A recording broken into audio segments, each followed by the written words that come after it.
Chris, and we're going to go on a fun creative adventure. I always like playing with the utility stitches on the machine, turning them into a little bit of a creative stitch.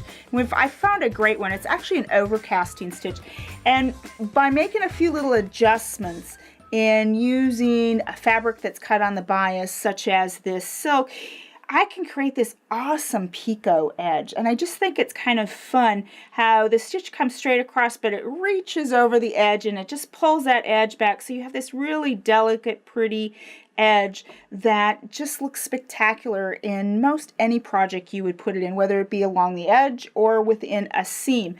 In this case, I stacked them, and I'm going to show you how to do that after we go through the basic principles of creating this edge. So this is a silk dupioni, and I have another one. This is a black on black, and you can see how elegant that is with just that black fabric. There's also a right and a wrong to this stitch, and if you look at, we go back to our gray sample, see how the tucks on the front are kind of tucking towards me, and this is the back side. So the back side, rather than you having that little curl or that little tuck, you've got more in a sense of a ridge going on there. And then I have this silk organdy. It's just spectacular. Look at how delicate and pretty that happens to be, using that exact same stitch in the exact same thread that I used in the other two pieces. Now, the first prep part is probably the most important, and that's actually how you prep your fabric. I have found that bias is the best, and we do have a YouTube video on the Baby Lock site, Baby Lock YouTube site, that shows you how to cut perfect bias. I'll show you a sample of something that I used to cut that was straight of grain. It's the same fabric as this, but look at that edge there. It doesn't tuck that fabric. That fabric is really stiff along that edge, so it can't really pull it back. So having those bias strips is probably the most important part of this exercise. So now we're going to go to the machine and we're going to adjust, or actually select, our stitch. And we're going to select a stitch, and this is on the Baby Lock Crescendo. It's stitch 1-15. So on your machine, you're going to want to look for something very similar. It is actually called an overcast stitch, and it's used for fine to medium weight fabrics. So this is our stitch graphic right there. And we need to make some adjustments to our width and our length. I want that stitch a little wider so it reaches across that edge and pulls that fabric back. So we're going to go ahead and we're going to widen that to 4.5, and we're going to take our stitch length to 3.5, okay? And this is where your phone with your camera comes in great to take a snapshot so you remember what those settings are. So we've got our machine, it's all threaded, and I just put an embroidery thread in my needle and a basic thread that matching color in my bobbin. And I'm going to be doing this on gray, but I'm using hot pink thread so you can see what's going on. I have the standard presser foot in place, and I'm going to go ahead and I'm going to slide my fabric underneath, and I'm going to lower my presser foot. So this is probably the trickiest part of this, is aligning this fabric edge so that when the stitch goes across the fabric, it pulls that fabric back. So I usually give myself a good, I'm going to say probably 6 inches at the beginning as what I would call my test or my play, or just cut an extra strip and use that as your test or play. So as it's stitching, you will notice that it's straight stitches, and see how that jogs back over there, and it jogs back, and I have my fabric edge about, probably I'd say in between, this is my center needle position on my bobbin cover plate, that's my 1/4 inch. I have it about halfway in, so about 1/8 of an inch from that needle is about where I want that fabric edge. If you happen to have a machine that has these great little guidelines, I would think about possibly using that just as a reminder to not fall asleep while you're stitching this and your strip move left and right. So I'm going to go ahead and continue sewing, and you can see, if we can get a little closer, how that edge is tucking as that stitch jumps across, or the needle jumps to the right and it pulls it back. So I'm just stitching along, making sure not to pull on my bias, because this is a strip, and if I pull this, I might change my fabric edge ever so slightly that the stitch does not connect with the fabric edge. So let's just keep stitching.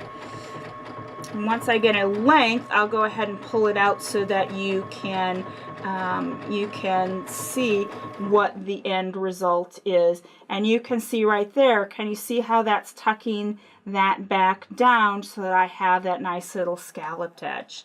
And I'll just keep stitching to the end. Sometimes you might find that you have to adjust your stitch width. You might have to adjust your stitch length. It all depends upon the fabric that you have. So we're just going to keep stitching, and let's take a look at there. And you can see by, let me stitch out.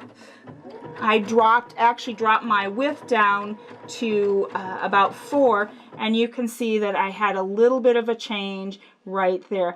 I think the most important part and the trickiest part for me to get used to was where I lined this edge up so that my needle hit just right, so that it could tuck it back. So if you don't have something like that laser light, when you get in the position, you put a piece of painter's tape right there, and always know that you want to keep the edge of your fabric along that painter's tape.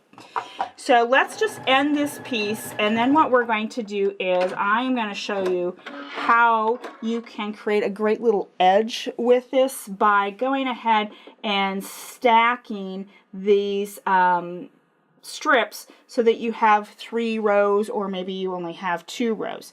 So here is my first row of tucking that I did, or my shell stitch, and I'm actually going to take and put a piece of organdy right here. Okay, so we're going to get ready to start sewing these 2 pieces together, and if I slide my first piece that sits underneath to that 1/4 inch marking, then I have an alignment point. But I think I want to dump my needle to the left so that it doesn't catch along that scallop on the second piece that sits on the top. So let's take that to about a 2.5, so the needle's a little to the left, and I'm going to align up my laser light so that it lines up with my needle. Lower my presser foot, and I am ready to stitch these 2 pieces together.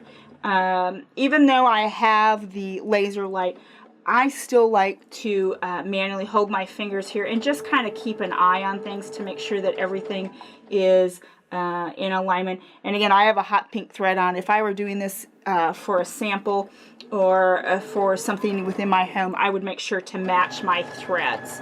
So I'm just going to keep stitching along, again, lining the top ridge of my top piece along the bottom portion of my bottom piece, meaning the straight stitch portion of that stitch, because remember that stitch stitches straight and then it zigs up and zags back and it stitches straight. Okay, so let's just keep stitching, and I think we're going to stop right about here because I want to add another piece. I actually want to do 3, and we're going to do something kind of fun. So we're just going to go ahead and we're going to trim that. We're going to pull that out. So this is the front side here like that, right? So here's my bottom piece, there's my top piece. But what if we came in here with another piece, this black piece, and we put that behind so that we had gray on top of gray sitting in between the 2 black pieces? That's kind of fun. So again, we're going to go ahead and we're going to slide all of our pieces underneath. And again, this bottom piece, I always try to line up with something that's constant, like that 1/4 inch marking on my bobbin cover. I'm going to lower my presser foot, but I think what I'm going to have to do now is, because I've added another piece, I need to dump that needle a little bit further to the left. So let's go ahead and take that needle to the left. And a great thing is you can reuse that same stitching line that you did when you attached the 2 pieces together. So we're going to go again, aligning up that top ridge on the gray with the bottom straight stitching of that stitch on that black. And we're just going to go ahead and stitch.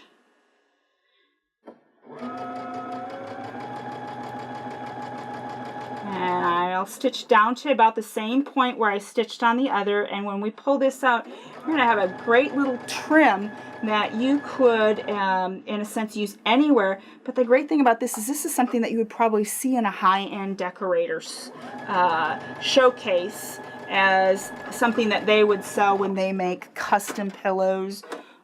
You could use it at the edge of a sleeve on a garment, along the collar, on a purse, wherever you have it. But isn't that trim just great? You know, here's layer 1, there's layer 2, and the bottom is layer 3.